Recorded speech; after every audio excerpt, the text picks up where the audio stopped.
Well, I'd like to introduce the workshop. First, I'd like to thank both of our guests, Lisa Guerra, Jeff Volosin from NASA's Exploration Systems Directorate. I particularly appreciate Jeff taking time from his vacation in Oregon, I think you said, right, to come here. So I'm particularly grateful for that. The purpose of this, so I'm calling this a mini workshop because some of you may know in April, NASA held a 3-day exploration strategy workshop in Washington. And because it was an invitation-only event, there were a lot of people who were not able to make the meeting. And following the meeting, Jeff and I communicated via email, and one of the things we discussed, Jeff was interested in finding an additional venue, another way to reach out and get input from the new space community. And I sat there and I thought, and then suddenly a light went on. The Space Frontier Foundation's New Space Conference is, of course, the perfect venue to reach out to the new space community.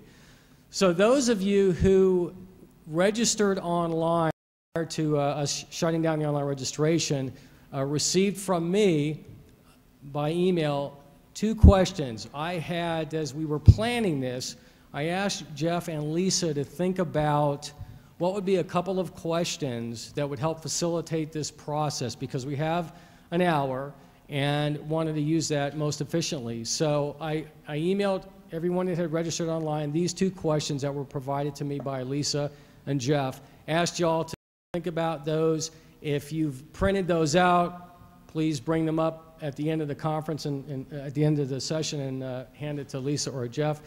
But I'm going to, at this point, really turn this over. I'm not sure which one of you wanted to go first. I believe each of you is going to handle a different question. And so I'd like to please help me welcome Jeff Volosin to the microphone. Thank you. Thanks. I want to thank Jeff and Rick for inviting us to come down and do this. This is a great opportunity. We started last year, and NASA developed an architecture for transportation. So when we started putting together that architecture, a lot of questions came up, as in, what exactly are you going to do when you go to the moon? You're developing a transportation system, and what's the reason? And I think everybody, there was a lot of shoulder shrugging and a lot of, well, it's, you know, it's kind of obvious, but we don't have it written down yet. And our goal for this year was to really figure out what's the activities that we see being pursued on the moon. And we were originally going to get together as a little NASA community and start to define what is that set of things we like to do as a NASA community. And the NASA administrator made it really clear that that's not what we're going to do. What we're going to do is what's on the first slide here, the next one, is we're going to develop this global strategy. And so really at NASA, we're the facilitators of pulling together ideas from various stakeholders to develop a strategy that reflects the interests of all stakeholders who would like to pursue activities on the moon, whether they be academics, commercial entrepreneurs, other government agencies. We wanted to understand that whole playing field, to understand now where does NASA fit in, how do we collaborate, cooperate, enable within that global strategy, as opposed to us first going off and doing it ourselves. And I think, you know, we've gotten some criticism on the transportation side that maybe we should have taken the same approach, doing it as more of a global or inclusive. So when it comes to what are we going to do at the moon, why are we going back to the moon, the strategy we're developing is to try to represent what the vast amount of stakeholders, including a lot of the folks here, are interested in pursuing on the moon, to understand then what is NASA's unique role in helping execute that strategy. So we assume all stakeholders will find a path through the final strategy, the areas they want to be involved in, as will NASA, but that the strategy itself should represent all the stakeholders. So let's see, we started at the beginning of the year, and Jeff mentioned we had a workshop in April, and some of these charts come from that workshop. The idea is that this exploration strategy is initially focused on the moon, because we are, you know, at NASA, we're focused on going back to the moon. There are 6 countries total that are planning missions to the moon within the next couple of years, and so unmanned robotic missions. So we know there's a lot of folks interested in the moon. We wanted to put together a strategy that looks at the moon first, but not in a vacuum. You know, the moon, with the idea that the moon is part of a bigger exploration strategy that includes maybe asteroids or Mars or the moons of Mars and other locations, but with an initial focus in 2006 of looking at reasons why we're going back to the moon and what we're going to do in exploring the moon.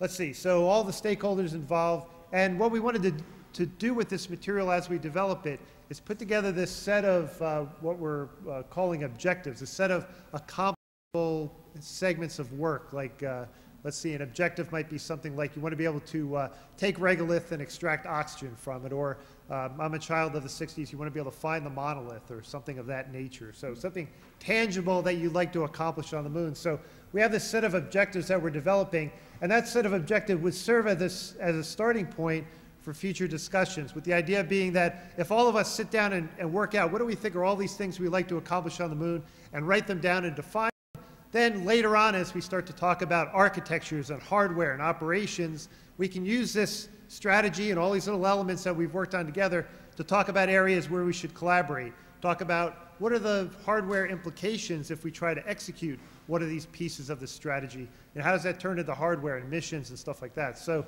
that's why we're doing it as a starting point for future discussions related to collaboration, as well as something to be able to drive down architecture decisions in the future for NASA as well as for other stakeholders. And the goal here is not to get deep into the details of how we accomplish the objectives, but really to stay focused strategically on what is it, why do we want to go back to the moon, why are we all interested in the moon, try to keep it at the level of what do we want to try to accomplish and not get bogged down in details. Let's see, and then, sure. Along that line, that gets into an issue. You want why I want to go back to the moon, why I think Griffith wants to go back to the moon. Yeah, absolutely. That's a good point. That's come up so many times. Lisa has had to, we're working with a couple different review groups, and we've had to keep clarifying that we really want to know why you want to go back to the moon. We want to know why do the different stakeholders want to go to the moon. What do they see? Go ahead. Why we want to go back to the moon. We as the big we. We is everybody. We as the big we. Yeah, and that's definitely the challenge here, is that we don't want to define a NASA program. We don't want exactly your help in defining a NASA program. We want to understand what all the stakeholders have an interest in performing on the moon. That's going to drive our decisions. It's going to drive how we collaborate and interact with each other. But we want to have encompassed in this strategy everyone's interest. So it's from your perspective, what you see as something to accomplish on the moon. So yeah, that's a good question. That's the goal. Let's see. We can go on. And the two areas is we're developing these themes. I don't know if some people have seen these themes, but they're draft right now. And they look at the high level, why are we going back to the moon? The elevator speech. If somebody asked you quickly, why are people going back to the moon? What's the purpose of going back to the moon? We've been there already. Apollo did that. It's kind of passé at this point. Well, the themes that we're trying to develop with the help of all these communities, why does humanity want to go back to the moon, in 5 or 6 real concise statements? The draft, we don't have them up here right now, but there are things like leverage the moon as a way to learn operationally and from a technology standpoint how to go off further and explore further in the solar system. Use the moon, and the word settlement has come up a lot in our discussions. Use the moon as a permanent place to go away and have humans live and work, with the idea of settling the moon at some point. Another theme area. And science, gain knowledge, understand the moon better, use the moon as a platform for astronomy and other things further. Those major themes of why do we want to go back to the moon. Do you have another question? In the government, I used to work for another kind of agency, and what you're describing is what we call the development field, whether it be a Marshall Plan or helping poor refugees from a tsunami. There's a whole litany to it, and it's generally called the development field. Sure, and that's what we're trying to go after, is that. Rephrase it that way, that we want to develop resources. Okay. Okay. Well, and yeah, and just one point is, if I look like I'm not taking notes when you say something, we've enlisted Ken. He did such a great job at lunch that Ken is on our team also, and so we've enlisted him. He's typing down all the ideas and capturing all the thoughts. So we'll make sure he's capturing everything. So thanks. But that is the idea, is that we're trying to lay out that high-level strategy through these themes, and the themes will provide us being, again, all of us, with a global way of explaining to, whether it's a congressman or somebody in the public, why in the world would you want to go back to the moon? What we're trying to do is, we have a big conference coming up in December down in Houston, the NASA Exploration Conference. And at that conference, we're going to roll out what we hope to be a nice video that'll portray these major theme areas that explain in compelling ways to the public why in the world we would want to go back to the moon. So that's what the themes are all about. You see up there that they're core and cross-cutting. Core themes: leverage the moon to go further, settle the moon at some point, scientific knowledge gained from the moon and from using the moon as a platform. Cross-cutting themes are things like lunar commerce. These are things that enable lunar exploration and use of the moon to be better than you ever could have imagined. And it's things like engaging lunar commerce, expanding the Earth's economic sphere out all through cislunar space. Things like that, you could execute those first three things. NASA could just put together a program and work off some of those objectives. But the idea that things like lunar commerce, things like international cooperation and collaboration, things like engaging the public and making this exciting for folks, those are the cross-cutting themes that say there's a really key reason we're doing this stuff. And it's not just about the hardware we're going to emplace, and it's not just about the raw data we're going to bring back. So the cross-cutting themes look at those areas. And a little bit later, Lisa's going to walk through and solicit some of your ideas from more of the cross-cutting area. See issues, that was one of the questions Jeff sent out. Where do you see issues and stuff like that related to how NASA works with the community and encourages the commercial community to get involved? Yes, sir. Sure.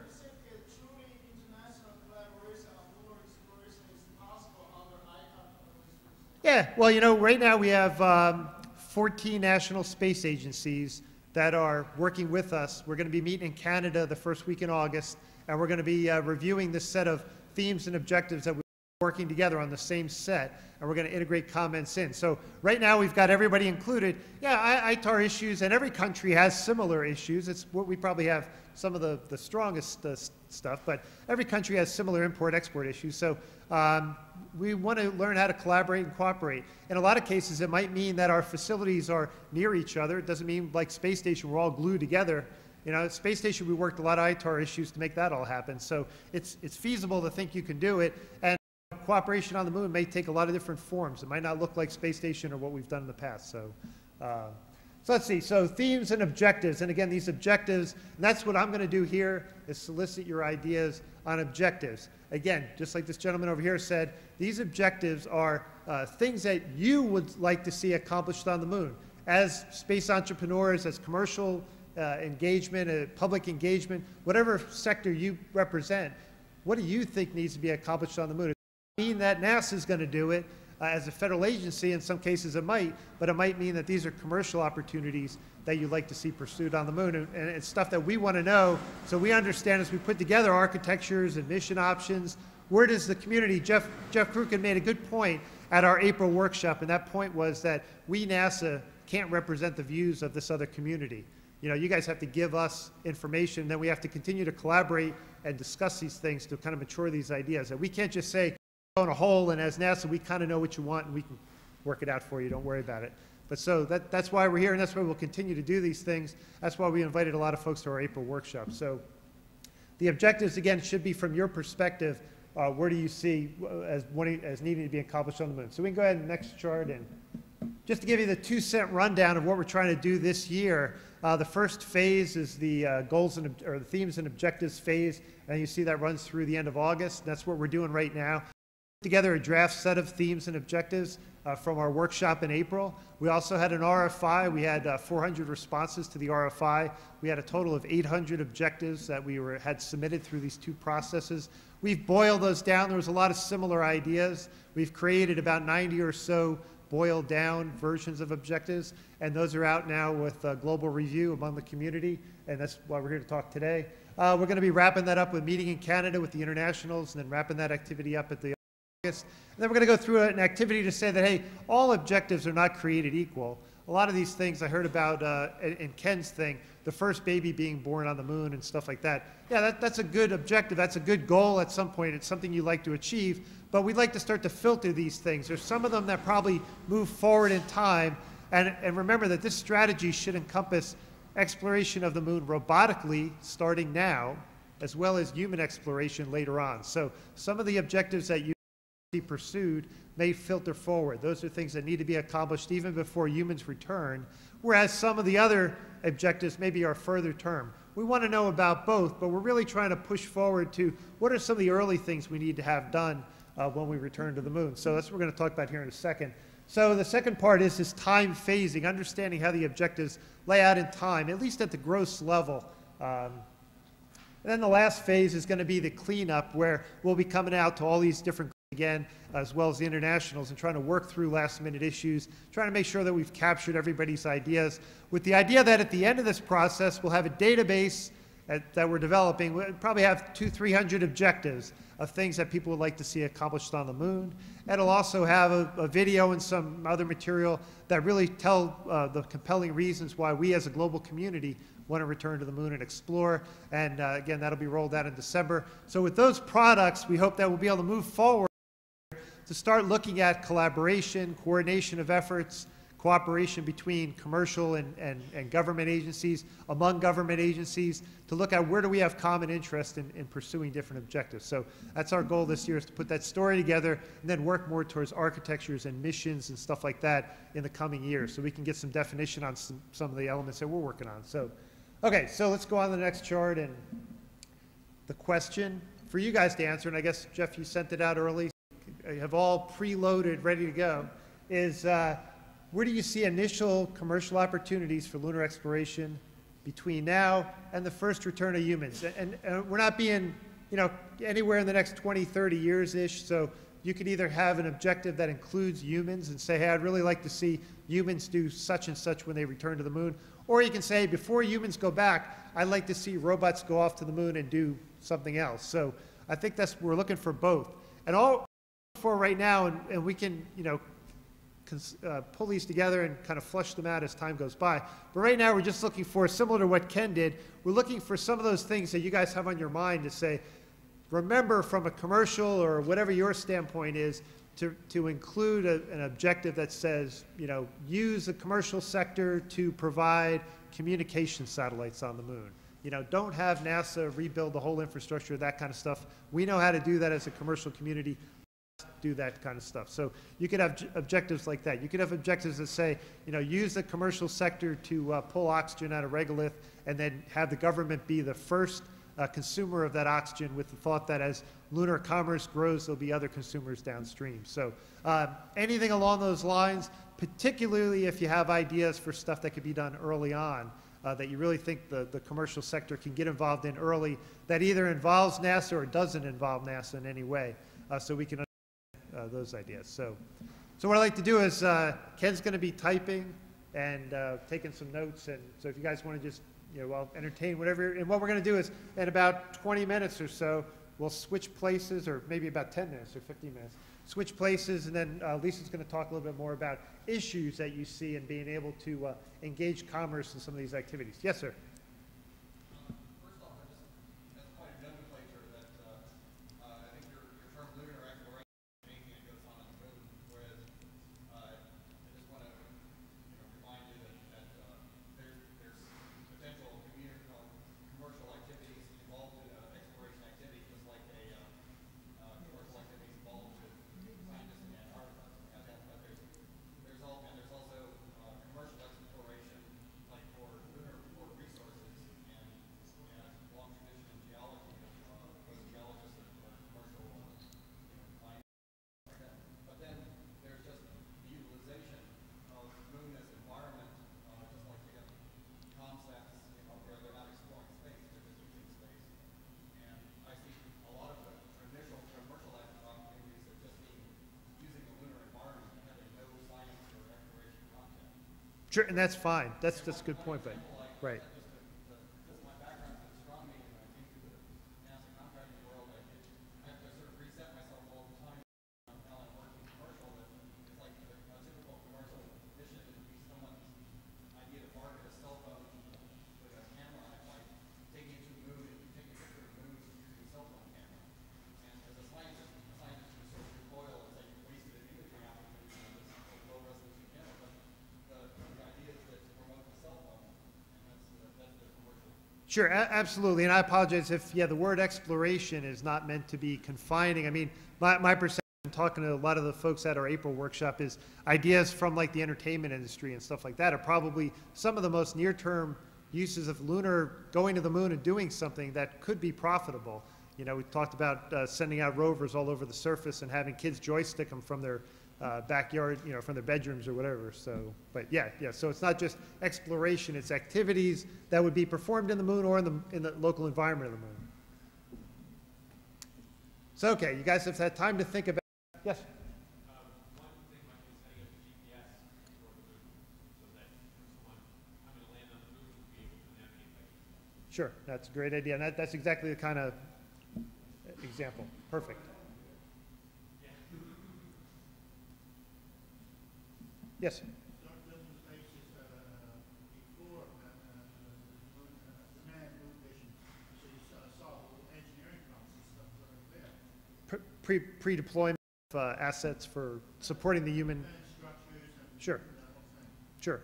Actually having the commercial companies deploy it and deliver the equipment for NASA or, Besides, why have one base and you might be easy to have two or three. sure. Sure. Okay, thanks. Yes, ma'am. Construction, mining and construction actually, develop solar power satellites for energy conversion.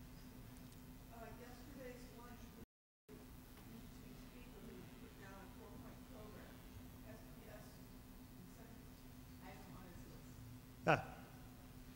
So it's letting commercial enterprise end-to-end mine the resources as well as utilize them for building solar powered satellites. Program is essentially end up with where one thing that all of us here want to do. Right. Live in space, have a settlement on the moon. Right. Settlement can't sell the moon in itself. What program is designed to get us there, to sell the moon. Right. Okay, thanks. Yes, sir. I think that the key thing will be really NASA's viewpoint and propose the space enthusiast viewpoint. There's a difference between like the scientist viewpoint and the engineer's viewpoint. Scientists tends to view that, okay, this is a new area, we don't know anything about it, we're going through our research and solve the problems. The engineer basically looks at all the information that the scientist has already provided. He believes that he can now construct whatever is needed. And so there's a basic difference in thinking there that I think is a problem between NASA and the industrial community is we think that there's a problem in constructing a base. The industrial community may not think there is. And if you look at the problems and say, well, we need to solve this first, that in itself is going to be a problem. So it's more of we need to engage that community more often and more or earlier on to be able to help in solving some of these issues that we think are big issues. NASA has to stand away from the individuals and say, okay, here's a good example for a commercial problem. Lunar base.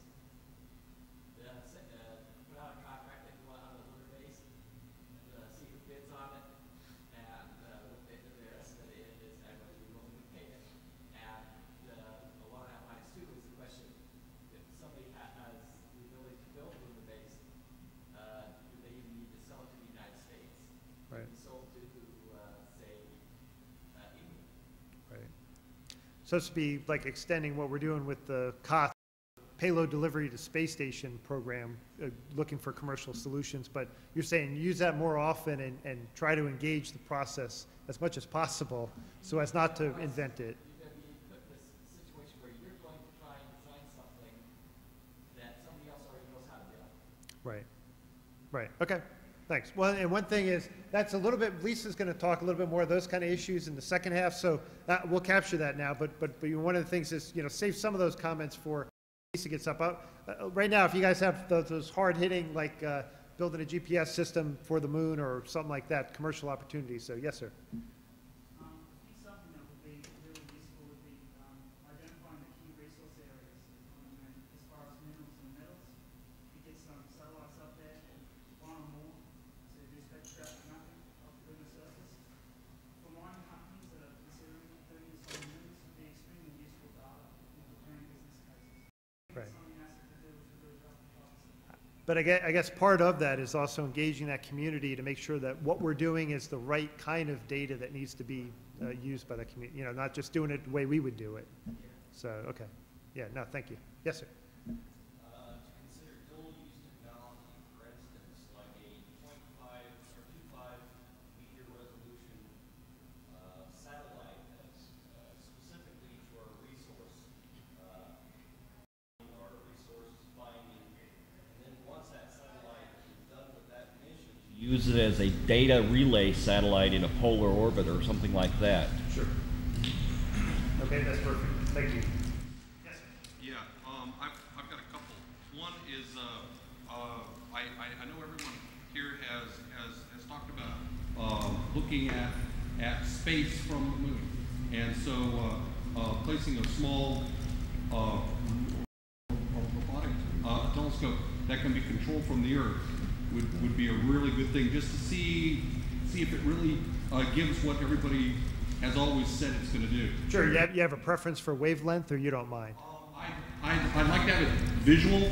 The reason is that we're not going to do a lot of research, but the people that are the people that are paying the tax dollars aren't going to look at a infrared image and go, and look at an X-ray image and go, ooh, oh. They're going to look at a visual image of some nebula from a little telescope that in a backyard would look fuzzy, and they'll go, wow, now we should build an observatory because look at what we can do. That's a good point. That's okay. Hubble proved that one. Yeah. The second thing, well, but see, I think because of all the things that were going on with the space telescope, I think on the moon, at least that's what I think that we could do far superior. There were some optical problems that had to be overcome. There's vibrations. There's all kinds of things. Second, we keep hearing about ice, and I think that we need to once and for all land, find it or not find it, because that's what everything is based on. And if we want to get the public excited, we've got to show them that this is a viable thing. When I mean public, I don't just mean the man on the street. I mean the person with the purse strings that are going to want to fund all of these commercial aspects. Sure, that's good. Third, we've had the last time NASA got any moon rocks was back in the early 70s. And we mentioned this earlier, that we need a sample return mission.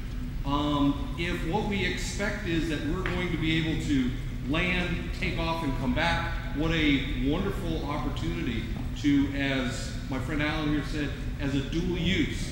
Then what you do is that you dual use it. You land it, you robotically gather some rocks of some things that the geologists, after they've seen moon rocks, the geologists now want to see a couple more things.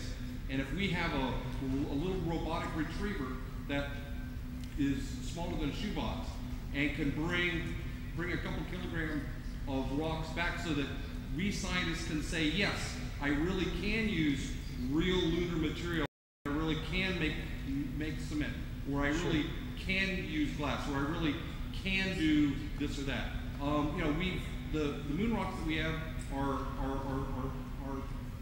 we've got a lot of them, but there's only so much. And to get them from another place, I think would give us just that much more data. Sure, to combine those two, I guess you could bring back some of that water ice from the poles and prove it's really there. Good. No, thank you. Thank you. Okay, way in the back in the gray jacket. Oh, really great. Mapping data? Similar to that 3-meter resolution that we talked about at lunch? Yeah, okay. Okay, yes, sir. I don't know if you saw the presentation yesterday by both Space Adventures and CSI. There was discussion of tourist missions on a trajectory to the moon. So that if the massive droplet was closed, you could have piggyback opportunities for other experiments or things like that. So provide secondary payload kind of opportunities. The Russians on that, which might not be something. Right. Oh, we're working on it. Yes. Yeah, another would be a detailed examination of the featured Reiner gamma to determine whether that's an NIFE impact or whether the commentary degree is correct. If it's an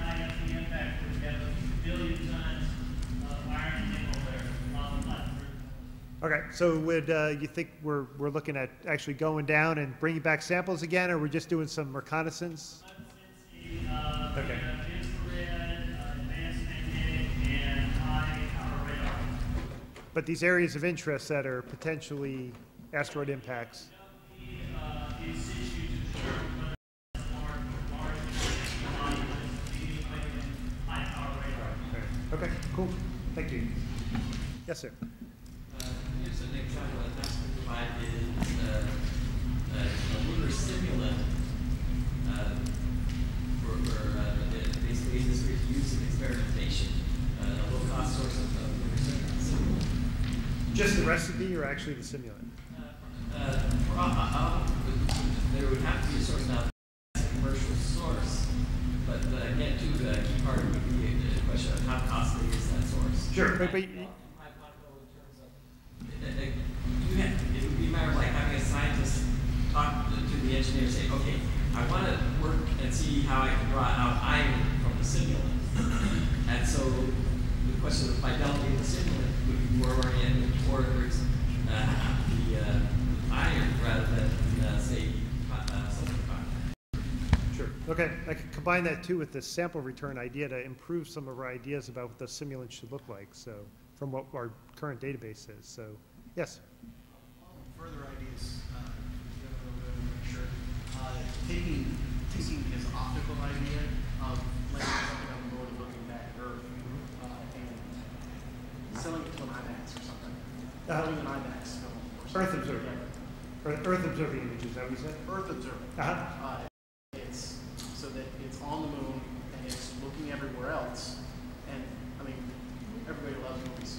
So Right. Cool. Yes, sir.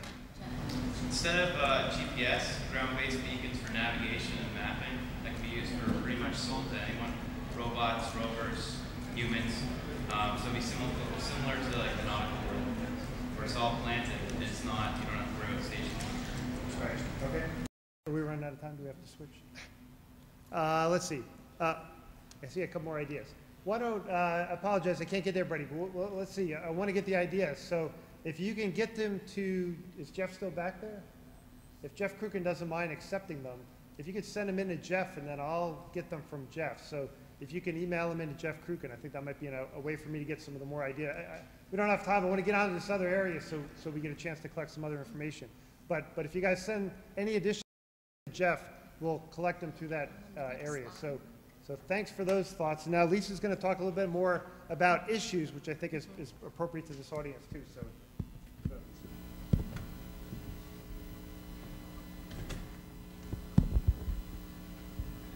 We can go to the next slide.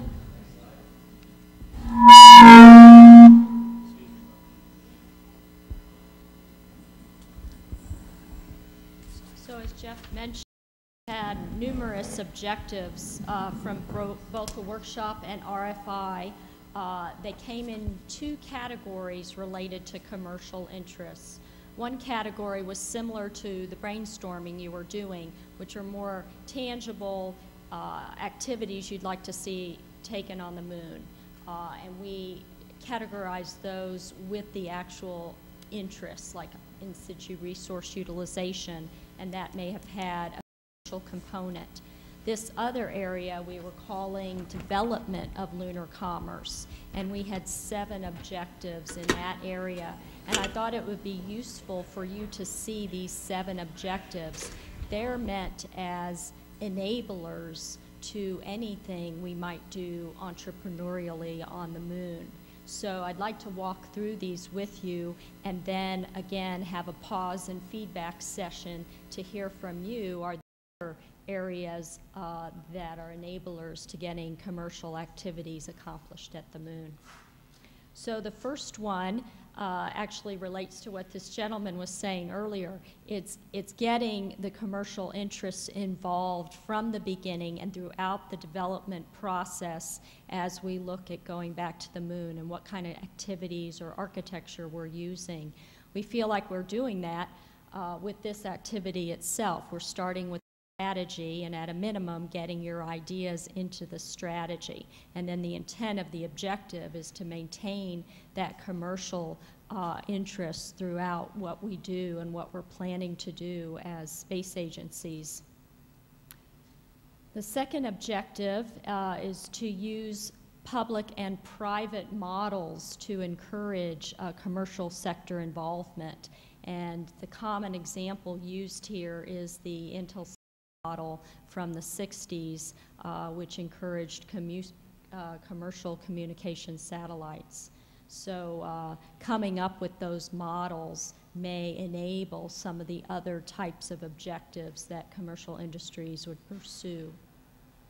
The third objective is to create opportunities for commercial programs. And this one, it's more from the government side, asking the government to create such opportunities. So say we have a launch vehicle with a larger capacity, do we allow the commercial industry to use that secondary payload capability on the launch vehicle? So making the government create these opportunities that slowly bring commerce into space exploration. And the fourth objective is a rather longer term objective, but it's to actually get to a point where industry can develop profitable lunar products for use on Earth or in space. Of course, this to us is one of the ultimate goals as well as an objective, is to be able to come up with that product and actually make it profitable.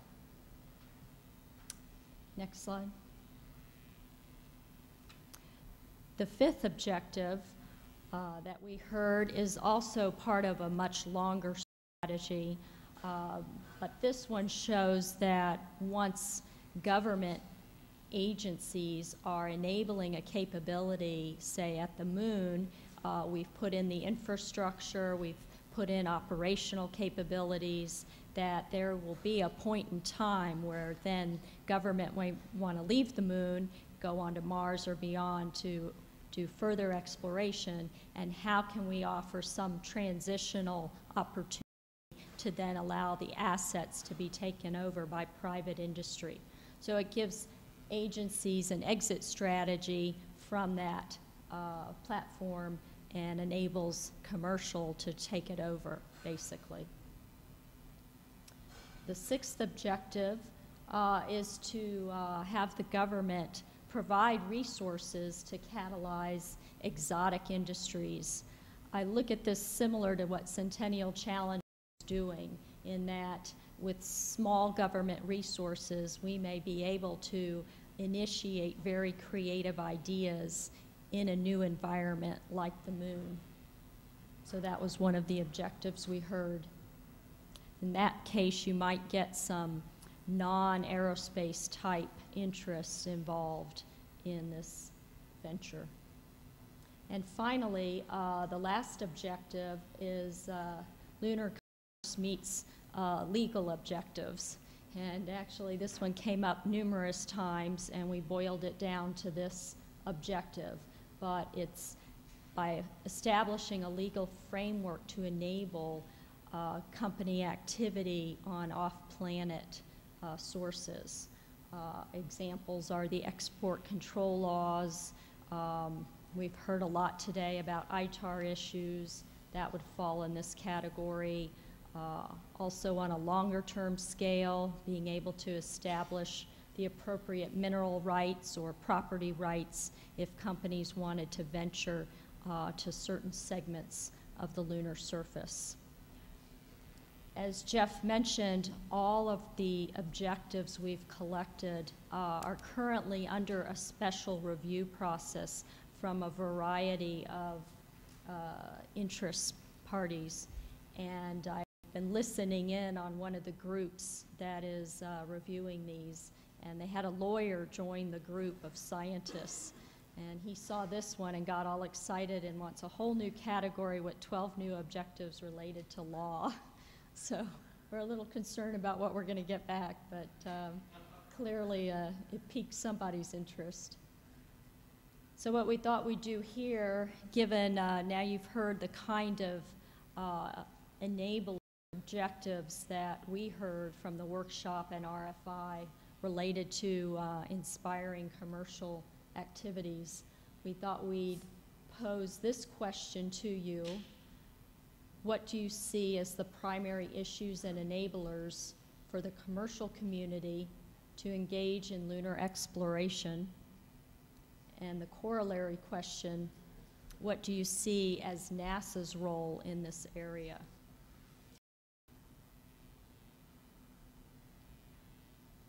So we had one in the far back.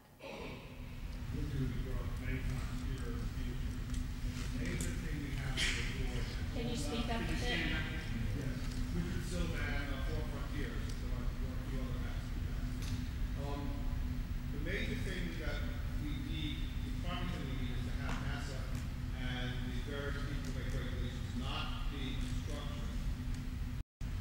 And they can do it both by accident, because they have internal needs that really don't understand the virtual route, or sometimes by intention.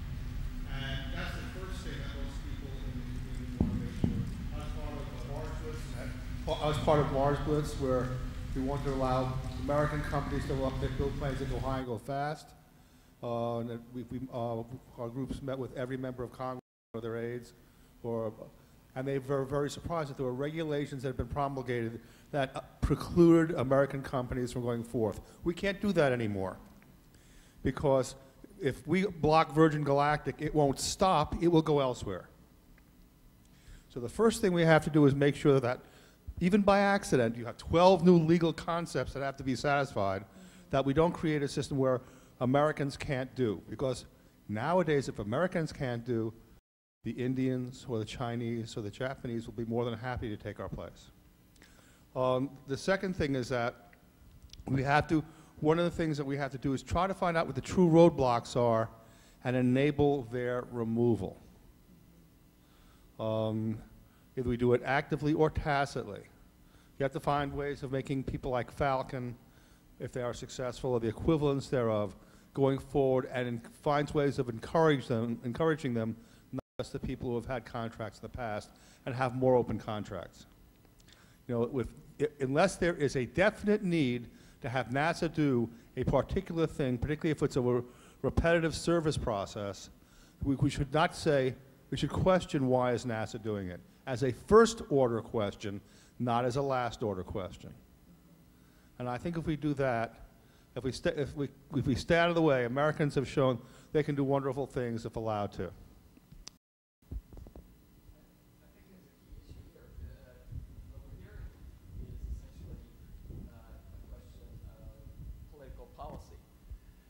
What we're hearing is a question of political policy. You're not the State Department. What we have is really, we need to see the federal government in terms of the organization and it be addressing each particular organization. The State Department should be handling the issues of the concerns of ITAR. NASA should be handling the technical concerns of space transportation, of space resource utilization. You should be doing the basic research. That's what NASA originally was doing in terms of NACA to the aviation industry, and that's where you need to go back into. If you try to do a turf battle with the State Department, who knows who's going to win? And I don't think anybody, and I don't think we as Space Committee are going to win if it just turns into a turf battle. The woman right here. I've said this before, but I think you have a tremendous resource that you might not be utilizing to the fullest extent, and that is your lawyers. My suggestion is that to the extent there are legal issues, NASA lawyers be involved early and often as the commercial sector, and so that we try to get some of these issues out on the table as soon as possible. I'd like to add to that, our new deputy administrator is actually a lawyer, and she's been very proactive in this activity and our workshop, and she has been saying the same thing. And so we have been trying, as we get these legal issues identified, to team with our legal office, which we really didn't do before her. Yes. I don't know if it applies to your age, but if you're type of but my old job, which was okay. In my old job, I was involved in resettlement and helping refugees. We had to go. Part of our job was from department to department, and it was set up that we had interagency council so we could voice our problems. Just like a simple workshop. But I don't know how the process was done, but it's been going on for years, and I have a feeling may not have been done in NASA for some quibbling. Interagency quibbling in the past, but I'm sure it's, you can do that very easily. I know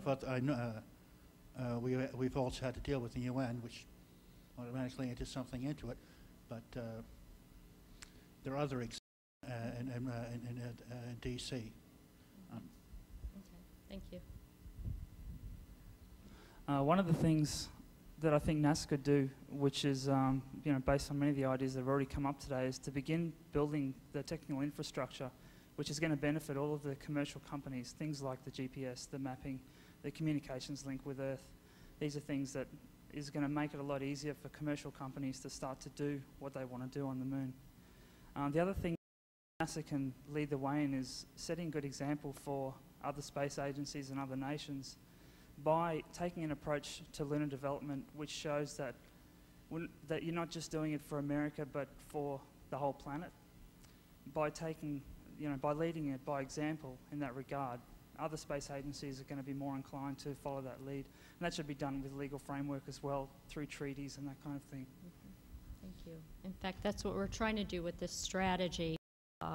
Impress upon our partners that it is a global strategy and that NASA, we're just trying to enable it by coordinating it and hosting enough sessions, but that it is for everybody. Yes.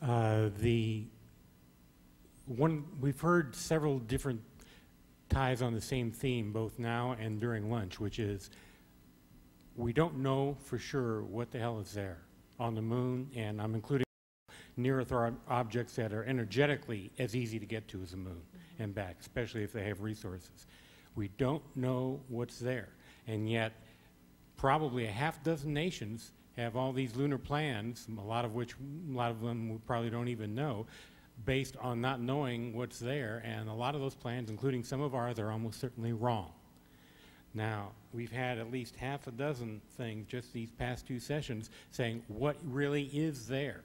This asteroid or on this part of the moon or something else, and yet listening to the two of you, and I'm just trying to give you a hard time.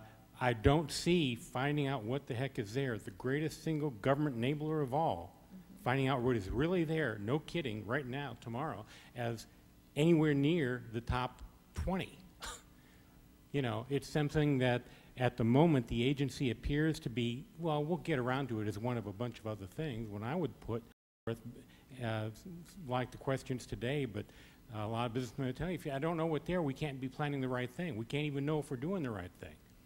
So the consolidated message, I guess, is what is really there, and it is government's role to find out right away, sooner rather than later, if for no other reason, to find out whether our own plans are correct. Now, under that heading of resources, I have one other specific suggestion: garbage. And by garbage, I mean got a lot of aerospace-grade material floating around, mainly in Earth orbit, but increasingly over the next several years, a bunch of it's going to be in translunar, and it'll be put there by a bunch of nations. Something that says NASA will put a bounty on every kilogram of aerospace-grade material that anybody moves from some orbit or trajectory somewhere and deposit it at the same coordinate. Deposit meaning crash. XYZ on the lunar surface. For relatively free, a bunch of aerospace-grade material boneyard is created that everyone knows exists on the moon, and that stuff becomes better than gold in terms of value when it's a couple 100,000 miles away. If people know that in one spot, nations over the years have all been depositing their garbage there and getting $200 per kilogram from NASA for doing it. Great. Thank you. Sure. 10 minutes. Lisa Stewart Witt, from General Manager of Mojave Airport in California. the last question, what do you see as NASA's role in this area? It hasn't been mentioned that I've heard, and I think it's a credibility question. And I would ask another question internal in your organization. It's my generation that abandoned the moon. We also went to the moon. It was certainly what got me in the Navy to fly. I wanted to go. It's at Mojave. I still want to go.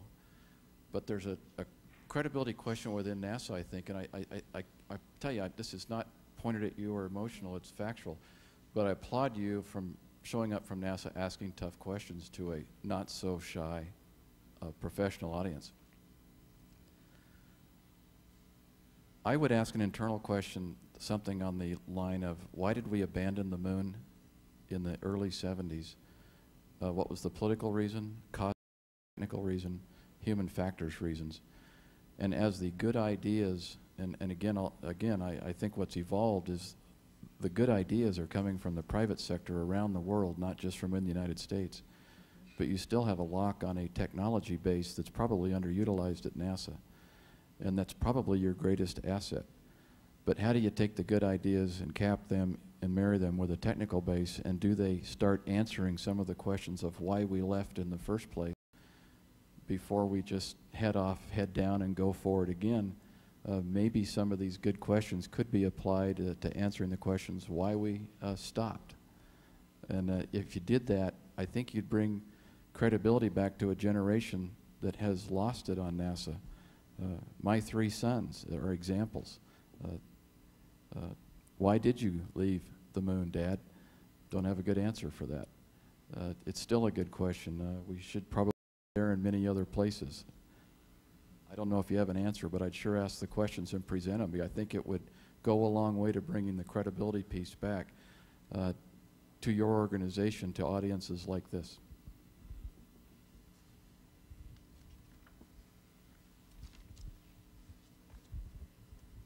One of the issues I think that NASA could be very helpful in helping sort out is one of the real bottlenecks we're going to face going to the moon is actually frequencies and frequency coordination. The fact of the matter is, on the commercial side, the radio frequency spectrum is divided into government use and private use. On the private side, the last time I checked, I think we were down to 20 megahertz of total frequencies that are still available for Earth to moon use. The reason being is, for the ITU, the moon is considered to be near frontier, not far frontier, and so you have to compete.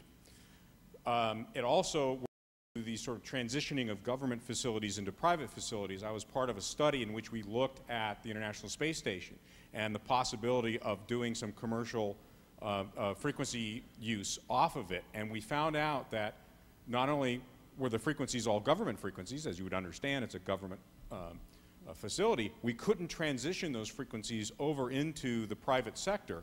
And in fact, the protocols and the equipment used were essentially non-usable for the commercial sector. And the total number, but to make the ISS a vehicle which was totally commercial and didn't have any government ties, didn't have to use any government frequencies, was in the hundreds of millions of dollars just to clean up the comlink. And if we look at a lunar base, and if we do the same thing there that we did in low Earth orbit, it's going to be a non-starter because people aren't going to be able to talk back to Earth. It's a very good point. Thank you.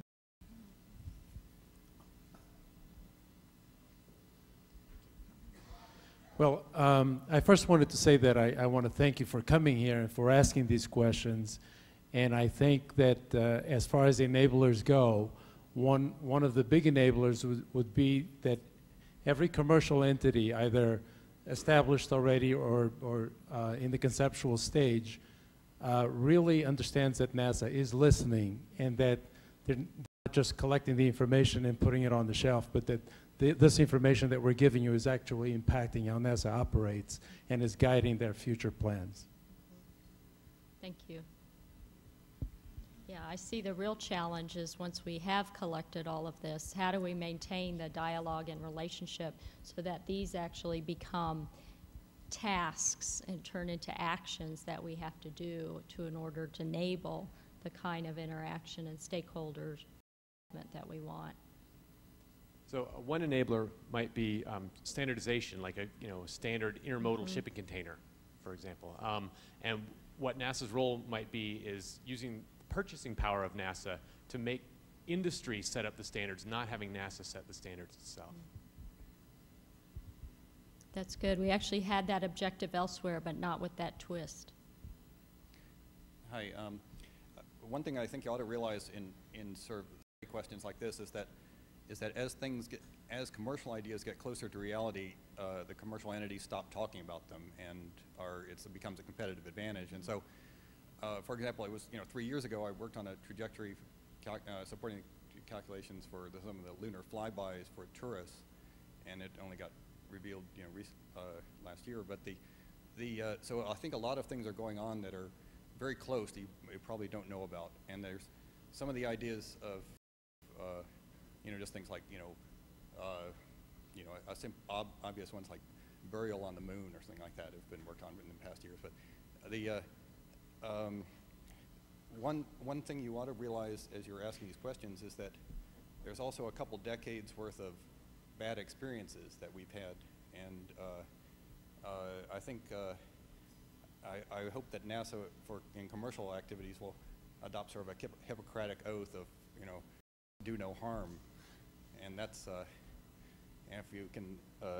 if that's one message that you can get, then that would be very useful indeed.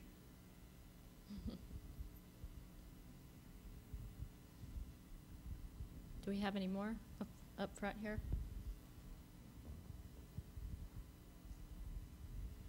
Actually, I'm sort of responding to your last question regarding maintaining communications.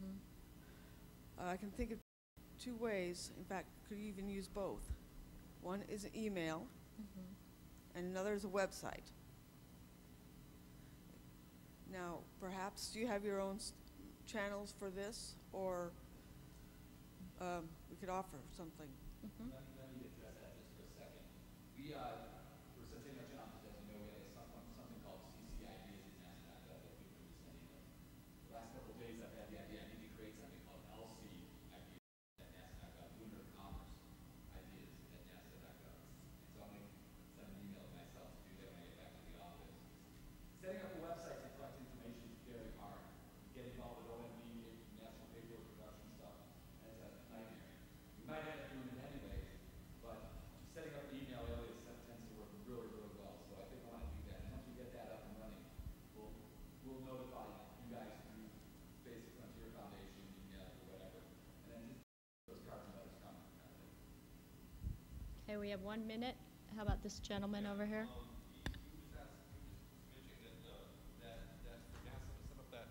That website. Oh, thank you. You were just mentioning that for NASA to set up that website, to do all the things that you have to do to make the website yours, is a really large thing. Maybe you should ask the Space Foundation if they would do it for you. And suddenly it's the Space Frontier Foundation and NASA working together to try to solve these problems, and it solves your problem. You get the answers, but you don't have to do the monster of all the things that, because you're a government webpage, that you have to do. Whereas the Space Frontier Foundation can probably pop it up in a couple hours, and there it goes. And you, of course, can be sitting over their shoulder saying, hey, and I need this and this and this. You're welcome.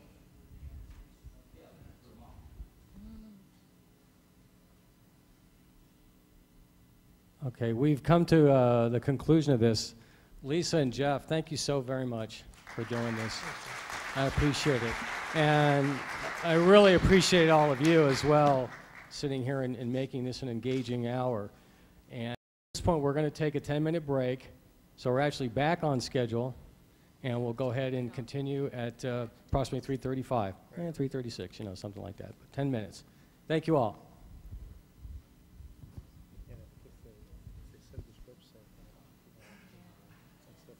So we got one email to us. Yeah.